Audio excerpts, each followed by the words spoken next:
The Footprints Conversations series feature insights and experiences from accomplished workplace and marketplace leaders who consider their work as a ministry. The Footprints Conversation this week is part 2 on finding real wealth with Mr. Zacch, based on Luke 19 verses 1 to 10. Are you chasing after the wrong wealth in your workplace or marketplace? Mr. Zacch, who was the chief tax officer, used his experience to tell us about the evils of corruption and delusion of wealth in part 1.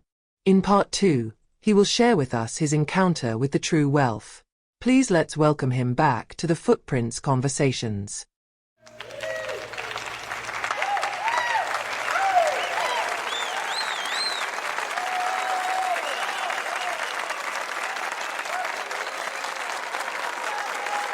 I enjoyed our discussion last week and happy to be back.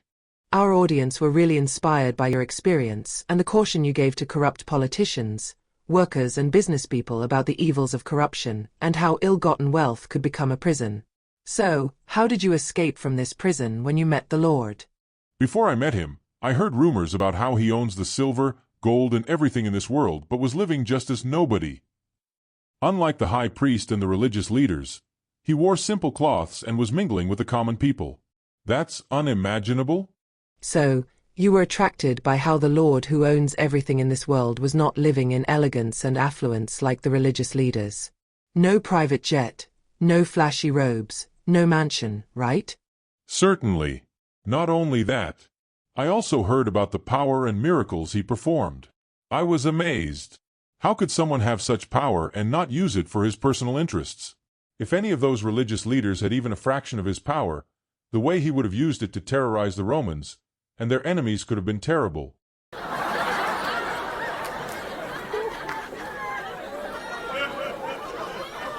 He was using the power to set people free, heal the sick, restore and bring joy to others. What else made you close your tax office that day? You forgot about all the money you could have stolen that day and were determined to see him. Oh my goodness! I realized we were directly opposite. With all my wealth, I had not fed even 10 people. He had fed more than 5,000 people. I was used to taking from people. He was giving to people. I was hated and despised by everyone. He was being followed everywhere by the crowd. Who is this man? I must see him. Great. And you were that determined that day to see him by all means? Sure, by any means possible. As you can see, I am a dwarf. But I used to feel tall with my wealth. The day I realized the money had not made me tall enough.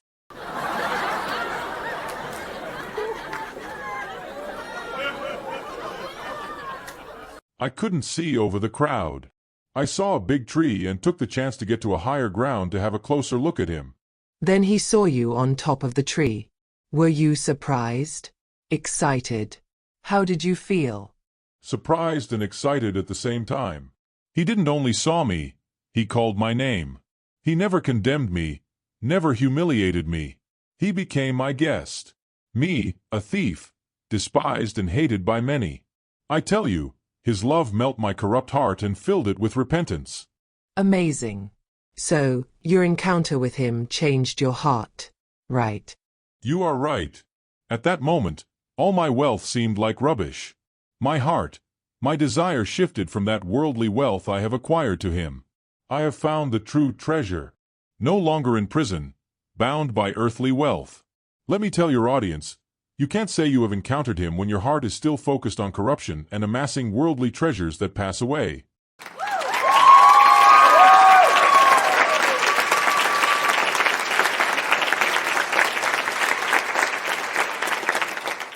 With my experience, that is not possible. Very inspiring. A question from the audience. You left the worldly wealth when you found the true treasure. Others like Judas are leaving this true treasure and chasing after worldly wealth through corruption in their workplace and marketplace. What will you tell them? I pitied Judas, and I really pity you too. Like Judas, there were many people who lived as if their stomach was their god. They left everything behind. You will leave everything behind too. I pray that you don't live as if your stomach is your god. The true treasure never passes away. Next week, I will tell you a better way to live with wealth when you encounter the true treasure.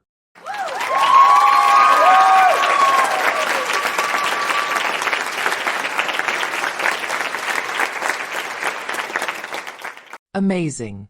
I also pray for everyone listening to your experience and insights to have the same change of heart, understanding and focus on the true treasure that does not pass away. We can't wait to have you back next week. You deserve all the applause.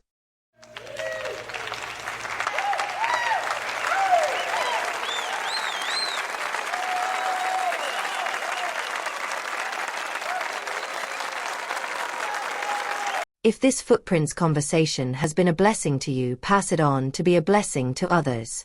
Are you a believer committed to fulfilling your professional calling at your workplace and marketplace? We have several resources to help you do that. Just subscribe at the YouTube channel for you to receive new resources we create every week. If you have creative arts talents too, get in touch and let us yield it to the Lord to use it to impact lives for His glory.